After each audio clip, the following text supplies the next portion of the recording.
those of you who don't know me, my name is Becca Moore. I am the author of 2 contemporary romances and overall crafty person. In today's video, we are going to be making a flannel version of the Hinterland dress by Sew Liberated, and it will include a front bodice placket, but not a front skirt placket. That's because that's what I want to do. I want to do a few cozy flannel dresses for the winter. The first fabric up is going to be this very pretty, soft, blue and white kind of plaid checkered. I have all of the pieces cut out, so let's get to making. So the last time that I made a Hinterland dress, I noticed that my bust darts were too high. So this time I am lowering my bust darts.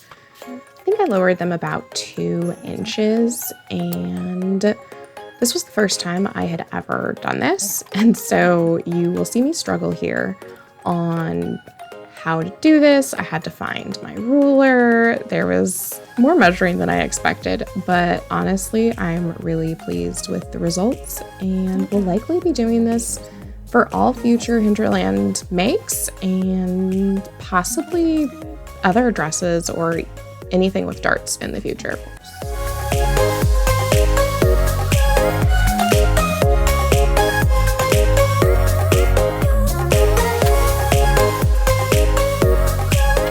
Yes, I know I should have probably ironed this a little bit better than I did.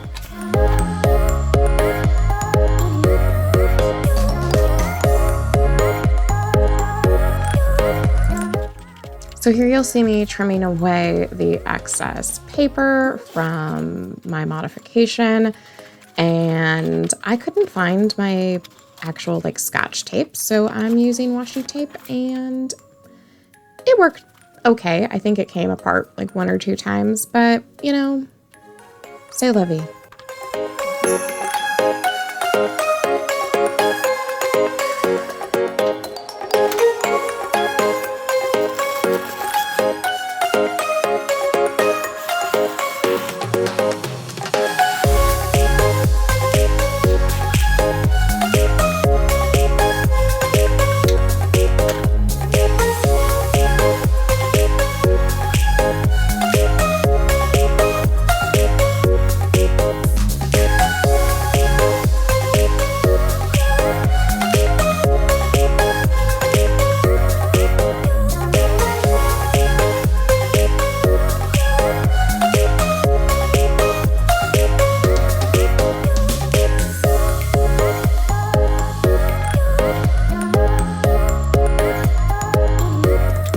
Putting this together was an excellent reminder that I don't think I have changed my rotary blade since I cut this project out, so I definitely need to do that before my next project. And this is just me showing off that my sewing desk is a raised lower desk. Unfortunately for me, after I did this project, my motor on that desk died. Okay, I still need to cut out the interfacing piece for the front placket, but otherwise everything is cut out.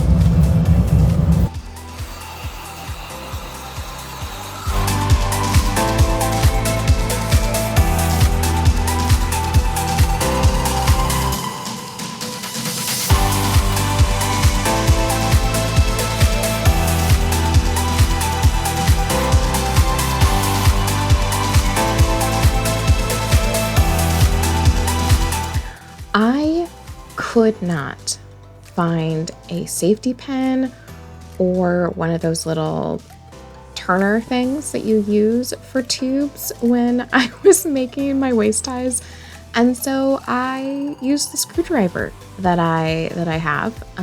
So hot tip, if you have a screwdriver, you can maybe use it to help you turn your tubes right sides out. This one is a fancy one from Lina's Tech Tips, I think. Yes, it is.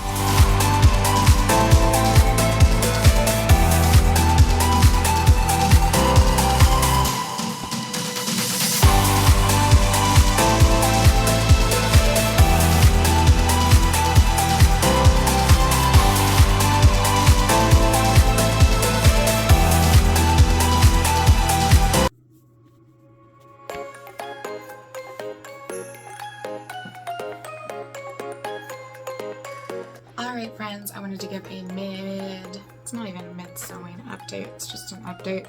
I have my entire pattern cut out. I have broken my sewing machine and have since fixed it, at least for the moment. It's better than buying a new one. So there's that.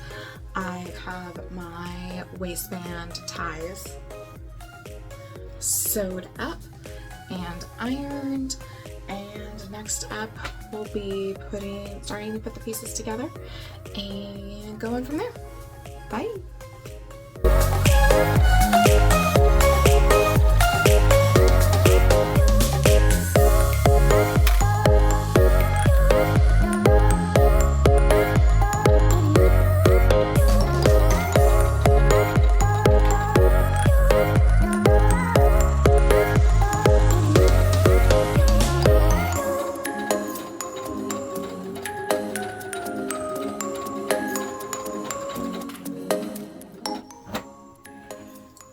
Alright, I have my bodice mostly put together. I have the shoulder seams, the side seams, and the ties all in place.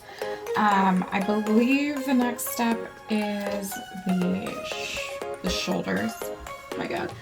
Is the cap sleeves that I'll be putting on here. So let's get to it. Yes, I know that my inside of my garment is not finished. It was a personal choice. I'll deal with it later. Alright, so I need to trim the excess seam allowance. That is my next step. After I press this, then after I do that, I will understitch it. Yeah, understitch it, and then apparently I miscalculated on the curve. Well, camera angles are hard. I got a new tripod for my birthday, and though it makes things a lot easier than what I was doing before, it still is problematic. Does anyone else ever feel absolutely terrified when they cut away seam allowance like this? I'm like, it's like when you put a hole in a dress, or like for buttons, which I will also have to do for this project. I'm always like, I am putting a hole or cutting away at this beautiful thing that I've recently made. What if I ruin the whole thing? And then I don't do it. So, thank you for coming along with me and watching me not mess this up, because that's what we're doing. We are not messing this up, and if we do, we'll just figure it out from there, right? Because at the end of the day, I would rather be wearing this, even with a couple of mistakes, than have it be an absolutely picture perfect garment. No matter what my mother says or thinks. Because I don't know about a lot of sewists, but I was taught to sew kind of by my mom and my aunt, and I love them both dearly, but they are of an old school, I'll say old school, mindset of like, if it's not absolutely perfect, or let's be realistic, done their way, then it's not worth doing. And that kept me from sewing for the longest time, because I felt like if I didn't have all of the tools, or if I didn't finish it to their standards or do something to their standards, then what was I doing? And here over the last couple of years, I've kind of sat with that mindset and figured out how to make that work for me, or I should say how to make that not work for me, and how to overcome that kind of thought process that's been sitting rent-free in my brain since I was probably like 8 or 9. I mean, I remember I had the first quilt I ever made, I made on vacation, because apparently that's what you do on vacation. My aunt was the quilter, not really my mom. And there was a quilt shop in the town where we were, near where we were staying. So we went out and we picked out all the things, and I had the top done for the longest time. Like, I finished the top while we were there, like the top of the quilt, and then I didn't finish it. It sat there unfinished for probably 2 or 3 years because I didn't know what to do next, and no one told me. And at that age, like, you're not just gonna know what to do. And yeah, so that sat unfinished for years, which I feel like defines a lot of things in my sewing journey.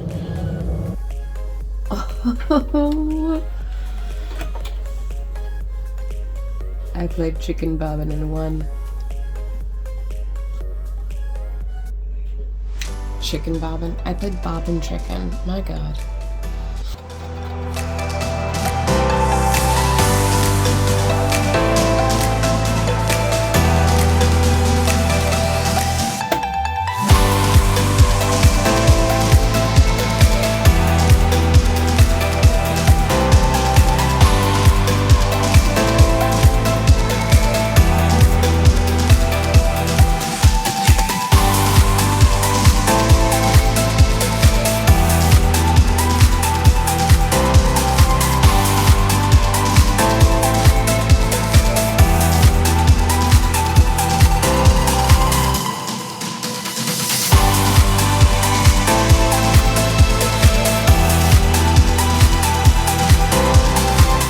So with that, we are done attaching the bodice to the skirt.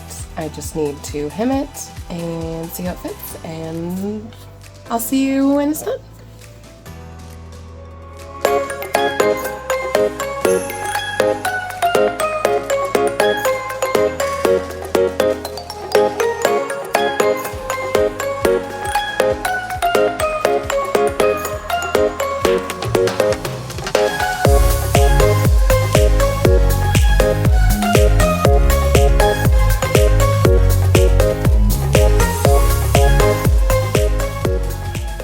And here we are. So I have my beautiful new flannel hinterland dress, and I have to say it is the absolute coziest thing. I love wearing it. I work from home, so it's really just like a perfect dress. It looks really great from, about here up. I love where the neckline ended up sitting. This was the first time? I will say the first time in recent memory that I have done a full placket, and it turned out way better than I was expecting. So that was good. This was also the first time that I had ever moved a dart. So I moved the darts down, I think like 2 inches, and the top fits so much better than my last hinterland dress does. Not that that one's bad, but this one, it fits and sits a lot better. All right, so those are all of the pros about it. I absolutely love the fabric. I love the placket, turned out really well. I love the neckline. Some things that I don't necessarily, I don't want to call them cons, but things that maybe I would do differently next time, or I should say that I will do differently next time that I make this dress. Next time, I think I want to try a full front placket versus just a bodice placket. That will give an entirely different look to the dress. Next time, I also think I am going to do another sleeveless one. This one has sleeves, whereas the other hinterland dress that I made does not, because it was more of a summer dress. Something that I forgot that I wanted to do on this dress until basically I put it on to try on for the first time was the pockets. I am not in love with the pockets for this dress. which as soon as I put my hands in them, I was like, dang it. So since then I have rearranged. I have purchased a new pocket pattern that comes into the waistline that I'm excited to try on either the next Hinterland dress I make or the next dress with inseam pockets that has either a gathered waist or just like a structured waist, because that gives the pocket a little bit additional support from that seam versus just the side seam, which for all of us carrying around phones in our pockets is really helpful. Something else that because I work from home and sit at a desk all day, something that does tend to annoy me or I have to adjust a lot is actually the